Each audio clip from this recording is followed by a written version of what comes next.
All right, let's dive deep into the world of Aristotle.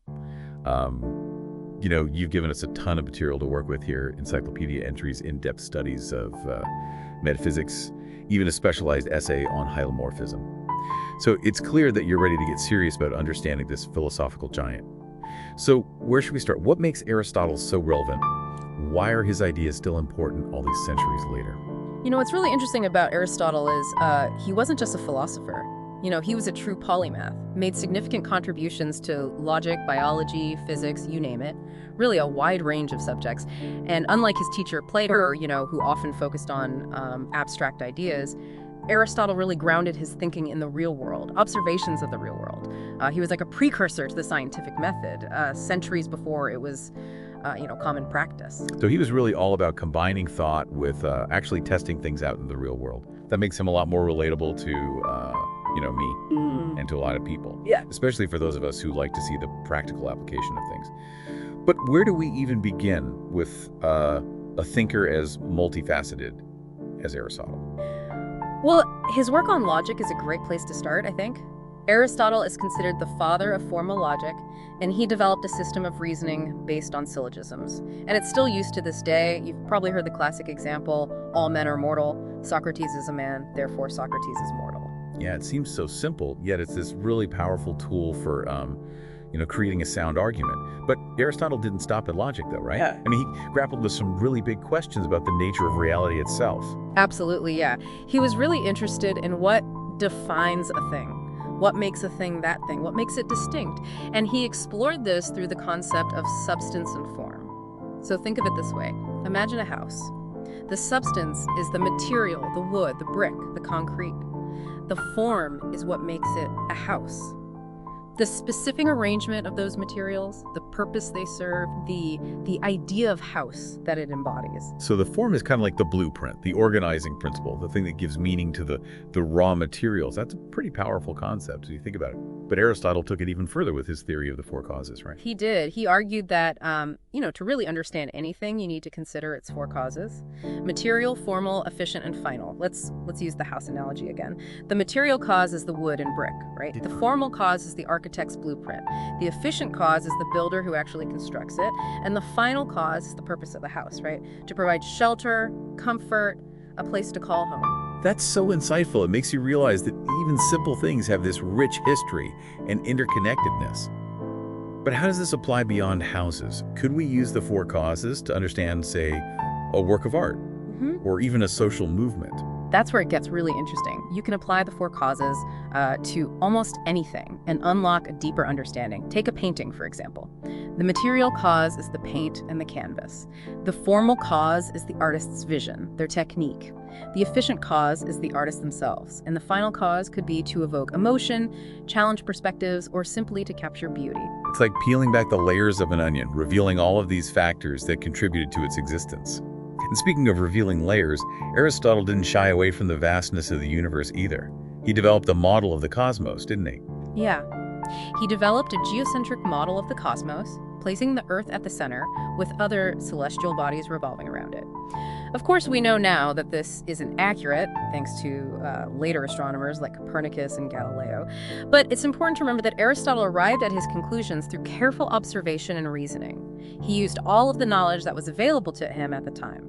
It's a reminder that science is a process of discovery and refinement. Yeah. And even a quote-unquote wrong theory can be valuable if it's based on sound reasoning. But Aristotle wasn't content with just staring at the stars. He was also a keen observer of the natural world. He was a real forerunner of modern biology. Absolutely. He was incredibly fascinated by living things, and especially animals. And his writings on biology are so detailed, so accurate. It really reveals his extensive knowledge of animal anatomy and behavior and reproduction. He classified hundreds of species, and he even made some groundbreaking observations about marine life, things like cephalopods. Hold on.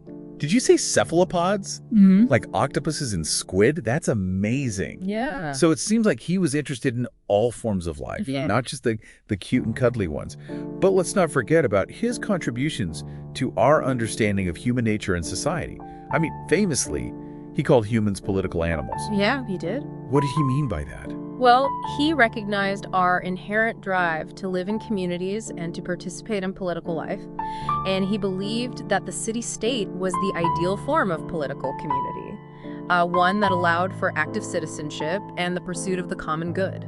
So he saw political engagement as this really fundamental part of what it means to be human, a way to develop our virtues and to create a flourishing society. That's a far cry from the cynical view of politics we often have today. It is, yeah. And that leads us to another really key aspect of Aristotle's, his ethics. Right. He believed that living a virtuous life was essential to happiness, or what he called eudaimonia, this state of flourishing and fulfillment. But what did he actually mean by virtue? How does it play out in our everyday lives? Well, that's where his famous concept of the golden mean comes in. Yes, the golden mean. I've heard that term before. But I'm not sure I fully grasp it. What does it mean?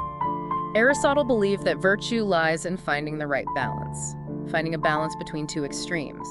For example, courage is a virtue that sits between cowardice, which is an excess of fear, and recklessness, which is a deficiency of fear. So it's all about finding that sweet spot, that middle ground in every aspect of life. That's a pretty tall order, isn't it? It is, yeah. But it makes you think about how often we get caught up in extremes, whether it's our emotions, our behaviors, or even our opinions. Absolutely, yeah. And Aristotle believed that by practicing virtue, by striving for this golden mean in all things, we can cultivate a more balanced, and fulfilling life, one that leads to true happiness, one that's more aligned with our potential as human beings. But we've only just scratched the surface here. There's so much more to explore. Welcome back to our deep dive into the world of Aristotle. Last time we covered a lot of ground, I think. We explored his ideas on logic, science, politics, and even his fascination with octopuses. It's amazing, how much one person accomplished back then. Makes you kind of wonder what Aristotle would think of our world today. Yeah, he probably would have a lot to say, especially about the ways that we communicate and persuade each other. Which brings us to another fascinating area of his work, rhetoric. Rhetoric. I mean, it's a word that gets kind of a bad rap, doesn't it? It's associated with manipulation, empty speeches. But for Aristotle, it was a much deeper and more meaningful concept, wasn't it? It was, yeah. He saw rhetoric as a real science, as a way to effectively communicate truth and knowledge. It was about using language, skillfully to persuade, to inform, and inspire. So it's more than just slick talking. Right, it's more than just winning an argument. Exactly. It's about using language as a tool for understanding. Yes. And for enlightenment. Precisely. And Aristotle believed that rhetoric has three essential elements. Okay. Logos, ethos, and pathos. Those terms sound familiar, but could you break them down for us, just as a refresher? Sure. Logos refers to the logical appeal of an argument, the facts, the evidence, and the reasoning used to, support a claim. Ethos is about the speaker's credibility and character, how trustworthy, and knowledgeable they appear to the audience. And then pathos refers to the emotional appeal, using language to evoke feelings, connect with the audience on a deeper level. So a truly effective speaker, according to Aristotle, needs to kind of combine all three, the logic, the credibility, and the emotional intelligence. That's right. He believed that mastering these three elements was essential for anyone who wanted to communicate effectively, whether they were a politician, a teacher, or even just a friend trying to offer advice. It makes a lot of sense. It's something that we can all try to apply in our own lives, right? Yeah. Whether we're giving a presentation at work, writing a persuasive email, or even having a difficult conversation with a loved one. Absolutely. Aristotle's insights into rhetoric are truly timeless. They help us understand how language works, how to use it effectively, and how to be more persuasive in a way that's both ethical and impactful. It's like having a secret weapon for communication. Yeah. But Aristotle didn't stop at analyzing how we speak and persuade. He also had a lot to say about art, and particularly tragedy. What was it about tragedy that captivated him so much? Well, he saw tragedy as the highest form of art, capable of evoking these powerful emotions like pity and fear in the audience. He believed that experiencing these emotions through, through a well-crafted tragedy, it could lead to catharsis, a kind of emotional purging or release. So it's almost like a form of therapy, Mm. but instead of talking to a therapist, you're watching a play. In a way, yes. He believed that tragedy allows us to confront these difficult emotions and experiences in a safe environment. Yeah. It's controlled. By watching a character struggle with fate, betrayal, or loss, we can gain a deeper understanding of the human condition and our place in the world. That's an interesting perspective. It makes you think about how art can be so much more than just, entertainment. It can be a way to process, emotions. Yeah. To explore complex ideas and maybe even connect with something larger than ourselves. Absolutely. And Aristotle understood that power. He saw art as a way to imitate and understand reality, to explore the depths of, human experience, and ultimately to lead us to a greater understanding of ourselves and the world around us. So we've talked a lot about Aristotle's big ideas, but I'm curious about how he arrived at these ideas. What was his process like? Right. Did he just sit around, thinking all day? Or did he have a more structured approach? Well, Aristotle was a firm believer in empirical observation and methodical investigation. He wasn't content to simply theorize. Okay. He wanted to gather evidence, test his ideas, and refine his understanding through direct experience. So he was kind of a scientist at heart. Very much so, yeah. And in fact, his approach, laid the groundwork for the scientific method, the same method we still use today. He really emphasized the importance of observation, classification, and, logical reasoning.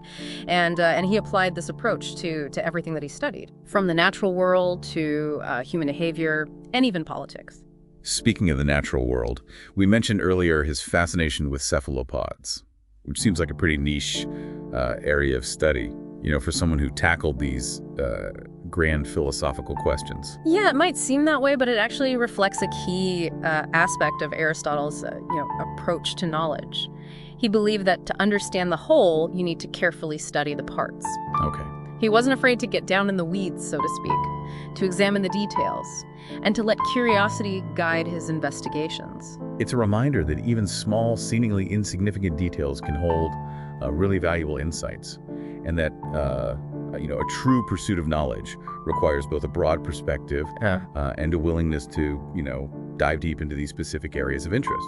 Yeah, and it's that combination of breadth and depth, that makes Aristotle's work so enduring. He wasn't afraid to tackle these big questions, but he also recognized the importance of, careful observation, meticulous research, and a willingness to constantly refine his understanding. That's a powerful lesson for anyone who wants to, learn and grow, whether they're a student, a researcher, or just someone who's curious about the world around them. But as we continue our deep dive into Aristotle's world, there's one concept we keep bumping up against. Yeah. Hylomorphism. Yeah. I mean, it's one of his most fundamental ideas, right? It is. It's essential for understanding his approach to metaphysics, biology, and even psychology. We've touched on it briefly before, but I think it's time to really kind of unpack it. Okay. What exactly is hylomorphism, and why is it so important? Well, hylomorphism is Aristotle's theory of how things are made up and how they exist. It's based on two key elements: matter and form. Okay, I'm following so far. Matter is the stuff things are made of, right? Right. But what about form? Think of form as the organizing principle, the blueprint, if you will, that gives matter its shape and purpose. So, for example, imagine a lump of clay. The clay itself is the matter, right? Yeah. The form is what makes it a vase, a sculpture, or a simple bowl. It's the shape, the function, the essence of the thing. So matter is the potential, and form is what actualizes that potential, turning it into something specific, something recognizable. Exactly. And Aristotle believed that this principle applies to everything, from inanimate objects to living beings. But how does hylomorphism work with with living things? What's the form of a tree or a dog? For Aristotle, the form of a living being is its soul, but it's not the soul as we typically understand it today, as something that's separate from the body and immortal. Right. For Aristotle, the soul is the vital principle. It's the organizing force that gives life and structure to the body. So it's like the software that runs on the hardware of the body.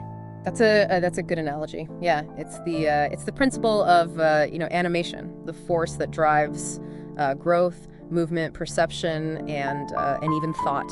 And different types of living things have different types of souls, reflecting their level of complexity and their capabilities. So a plant has a soul that's focused on growth and reproduction, while an animal has a soul that allows for sensation and movement, and then humans have a rational soul that lets us think and reason and make moral choices. Precisely, and this concept of the soul as the form of the body, has far-reaching implications for Aristotle's ethics and politics and his overall understanding of human nature. But that's a conversation for another time. Welcome back to our deep dive into Aristotle.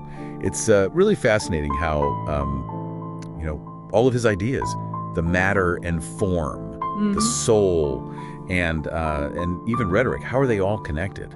That's one of the things that makes Aristotle so fascinating. His thinking really forms a cohesive system where different ideas build upon and reinforce each other. It's like a giant philosophical puzzle, and each piece fits perfectly. Yeah. But speaking of puzzles, I have to admit I'm still struggling a little bit with this concept of hylomorphism.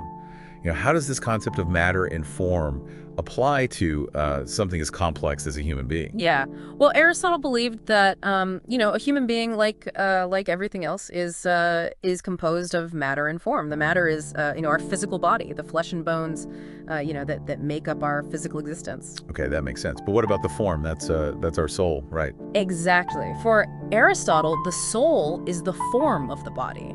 It's what gives our body life and structure and purpose. It's what allows us to grow, to sense the world around us, to move and to think.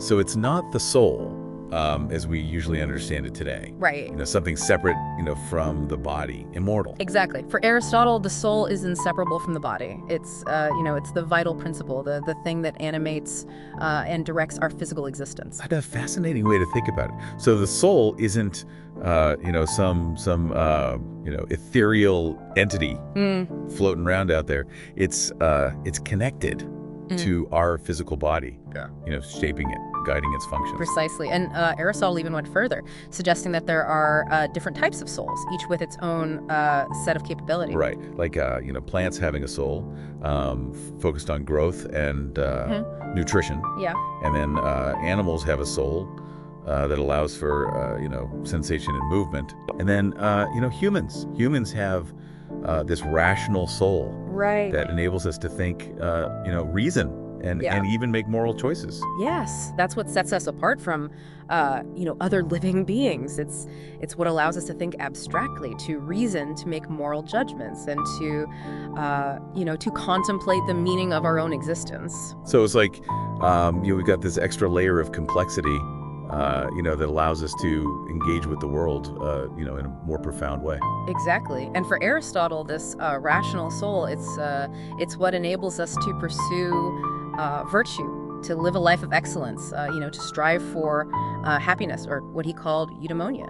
There's that, again, eudaimonia. Yeah. Seems to be, the ultimate goal. Yeah. The culmination of a life, well lived. But how do we actually achieve it, this state of flourishing? Well, Aristotle believed that eudaimonia is achieved through, living a life in accordance with reason, by cultivating our virtues, and by fulfilling, our potential as human beings. But it's not just about individual happiness, though, is it? I mean, didn't Aristotle also, emphasize the importance of community, political engagement? Absolutely, yeah. He famously said that, man is by nature a political animal. He believed that we are social creatures who, thrive in communities, and that participating in political life is essential for our well-being. So it's not enough to just focus on our own, individual development. We also have this, responsibility to work towards the common good. Exactly. Work towards creating a just and flourishing society. Exactly. For Aristotle, individual happiness is inextricably linked to the well-being of the community. We can't truly flourish in isolation. We need to, engage with others, share in the responsibilities of citizenship, and work together towards common goals. That's a powerful message, especially in today's world, Yeah. where individualism often seems to trump the common good. Mhm. It's a reminder that we are all interconnected, and our own happiness is dependent, at least in part, on the well-being of those around us. Absolutely. And it brings us back to the idea of virtue. Aristotle believed that by cultivating virtues like justice, courage, temperance, and wisdom, we not only improve our own lives, but we also, contribute to the creation of a more just and virtuous society. So it's like this, virtuous cycle. Yeah. By becoming better individuals, we can help create a better world. Right. And a better world, help support, flourishing individuals. Exactly. That's the beauty of, Aristotle's philosophy. It's this holistic vision that connects individual ethics, to social and political life, emphasizing, personal development and collective responsibility. It's been an incredible journey, exploring, the world of Aristotle. His ideas are so, rich, insightful, and surprisingly relevant, to our lives today. It's a testament to his enduring genius, that his work continues to inspire and, challenge us over 2,000 years later. I couldn't agree more. I feel like we've only just, scratched the surface. Yeah. But this deep dive has definitely sparked, a desire to learn more. Yeah. To keep exploring these, the depths of Aristotle's thought, and to see how his wisdom can help us, navigate the complexities of our modern world. And, that's really the goal of any deep dive, to ignite that curiosity, to deepen understanding, and to inspire further exploration. Well, thank you so much for guiding us through this, fascinating journey. I think Aristotle himself would be proud of the effort that you've put into understanding and sharing his work. It's been my pleasure, and thank you to our listener for joining us on this intellectual adventure. We hope you found it as enriching and thought-provoking as we have. Until next time, keep asking questions, keep seeking knowledge, and keep striving to live a life of meaning and purpose. Goodbye for now.